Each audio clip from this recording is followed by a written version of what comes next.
Have you ever wondered if someone was lying to you? That gut feeling, that flicker of doubt. What if you could train your eyes and your mind to spot the truth, hidden beneath the surface?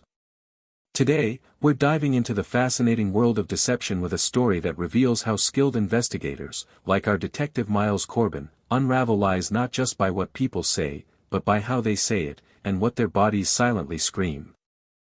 Before continuing, don't forget to subscribe, like and share our channel.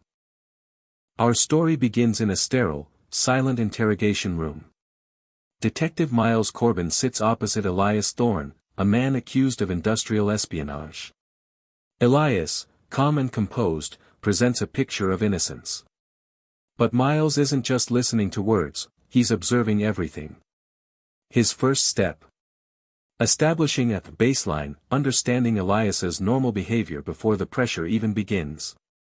Miles starts gently. "Mr. Thorne, can you walk me through your Tuesday afternoon?" Elias launches into a vibrant, detailed account: the specific coffee order, a hilarious spilled drink, a precise time he spent in the park. It's almost too perfect.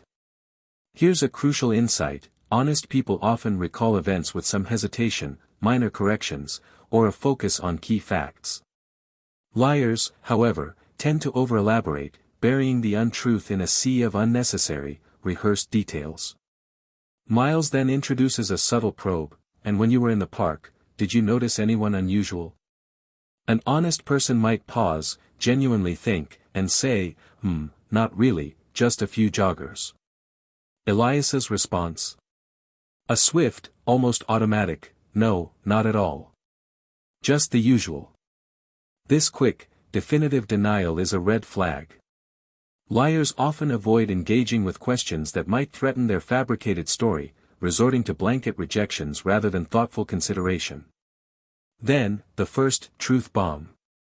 Miles calmly states, "Our records show that the coffee shop you mentioned was closed for renovations that Tuesday."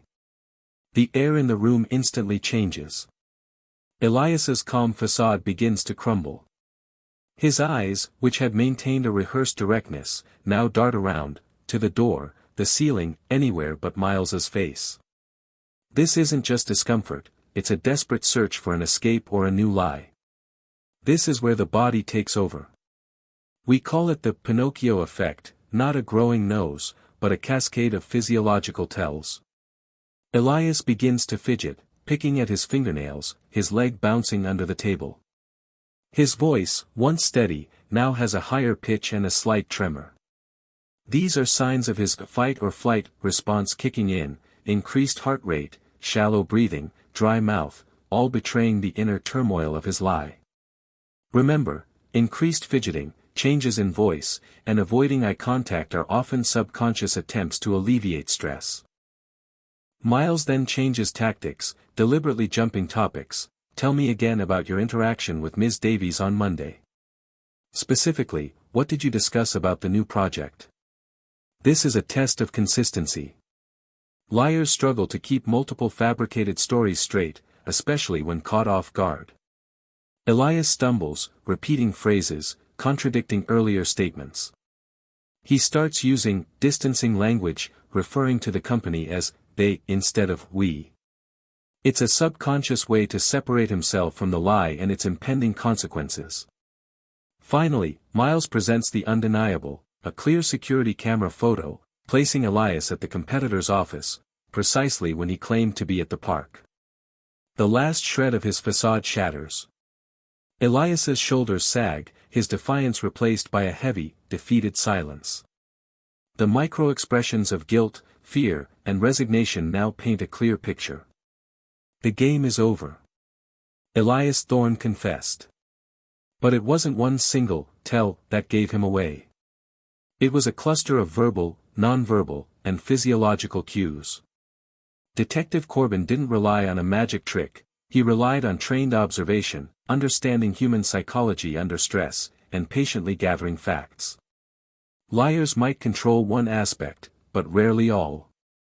The truth, as it often does, eventually finds its way out, guided by an observant eye and a mind trained to spot the silent tells of deception. So, what can you take away from Elias's story? State your option on the comments section and don't forget to subscribe for more story like this.